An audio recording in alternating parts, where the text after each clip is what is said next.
you've been at different companies, like, and so you just said stick with the basics.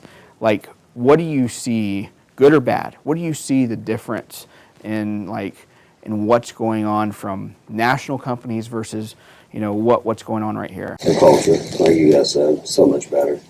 It's a great place to be, and it's an awesome company. It really is. Awesome, man. I appreciate that. Caden, what's on your mind today? Just ready to kill it, man. Awesome. Awesome. Tim, 22 sales last week. I think 22 sales. What's allowed you to succeed? Since you've been here. You know, I just before you start, I'm against the buddy system. I told Cameron right away. I'm like, dude, I don't know about these buddy deals. But I sort of believe in the buddy system now. You changed the way that I think. Well, I'm a firm believer in that, you can be what you want to be if you feel it enough. So, like, when you say that, it kind of like gets me going, starts firing me. Most jobs, I feel like I'd go there and I kind of get the feeling that I'm working harder than everybody, but it's kind of, does not matter. You got this base pay, minimum wage, everybody just kind of doesn't care. But here you come in and everyone is just like, oh, let's get some sales. And I don't know, it's just kind of, there's a big, fight to get these sales. I love that. You told me the other day, you're like, this is the most money I've ever had on a paycheck, or the most money I've ever made. Like, that's the truth, right? Yeah. Oh, yeah. Like you making killer money. And the thing about the process is, like, you just don't like walk in. You can have God-given talent, but it really is a lot of the details of the training and the script that teach you what to say after that customer or the potential customer, the client would say no. What makes you so driven, Charles?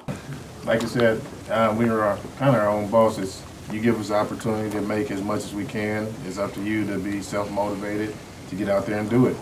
Most jobs give you 40 hours a week, you know what you're making. Here you got the opportunity to make as much as you can, and you're allowing us to do it. It's awesome. For me, I need to make money. That's right, we all need to make money.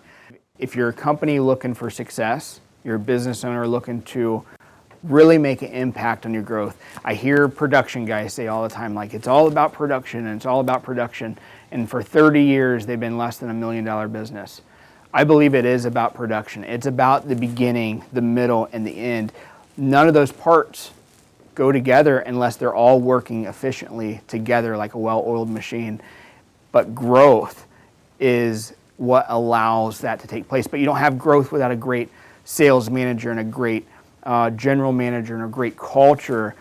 This is what it's about. And I hope that if you are a business owner watching this and you see some of the growth, I pulled the report for 5 weeks of sales and we're like $630,000 in roughly 5 weeks, and give or take maybe a couple of days. And that's without last week's sales.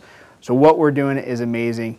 And part of that is the systems and the implementation of a lot of tracking, a lot of details, the analytics and ROI that goes into where we're spending, how we're saving accounts, how we're treating customers, the expectations that we're creating from the point of the sale, the point of the close, on what happens to that customer with the onboarding process. And I believe to be a great leader, you have to select leaders that are better than you in all kinds of areas. A lot of business owners, they're afraid to put people in positions that's better than them. I told Daryl the other day, I said, if you want to be an amazing sales manager for futuristic purposes that can manage 50, 60, 100 people at a time, start picking people that's better than you. And once everybody around you is better than you, your company or your sales room or your whatever you're managing at that time is going to be better. And so, when I was young, when I was 25 years old, from 19 to 25, we started our first business, and we got it up to right around $1 million book value by the time I was 25 years old.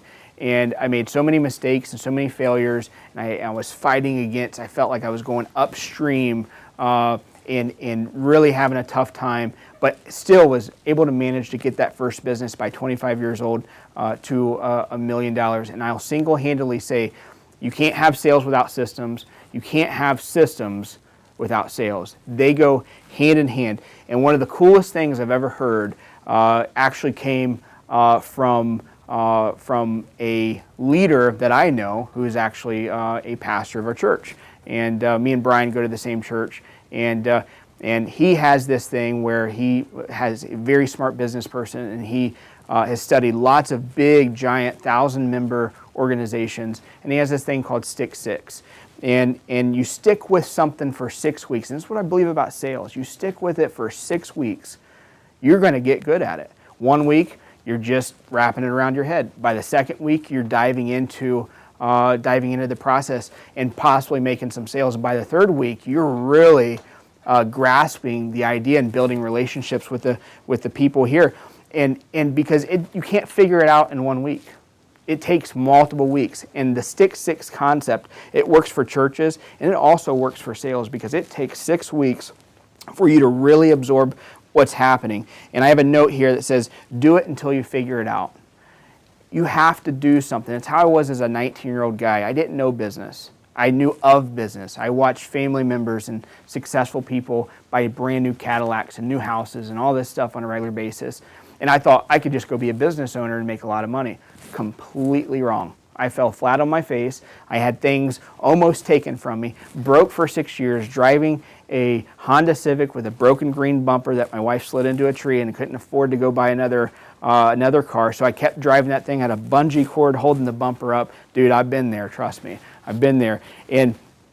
But I kept with it. I kept focused. And like what I figured out is you don't get rich. You don't start making a lot of money by being great at business, because you lack a huge part of your business. I had 800 accounts, lawn care accounts, that I was treating perfectly, and I was still broke. I'm like, what is going on? Like, I got all these accounts, and I'm working my butt off and morning to night and all around I'm like, I'm still broke. And it wasn't until I really learned sales and the ability to make a sale and to make it again and again and again, and what I'm teaching you guys right now. And I said, you know what? Systems don't work by themselves. You can have great systems and have no sales, and you're a sitting duck with absolutely no work to go produce. You can be a great salesperson and learn all the skills of sales as a business owner and have no systems in place, unorganized, and your business will fall apart. It's just you got all kinds of holes in your boat, and you're not plugging those holes. What makes a really great company and a great operation is exactly what you guys see right now.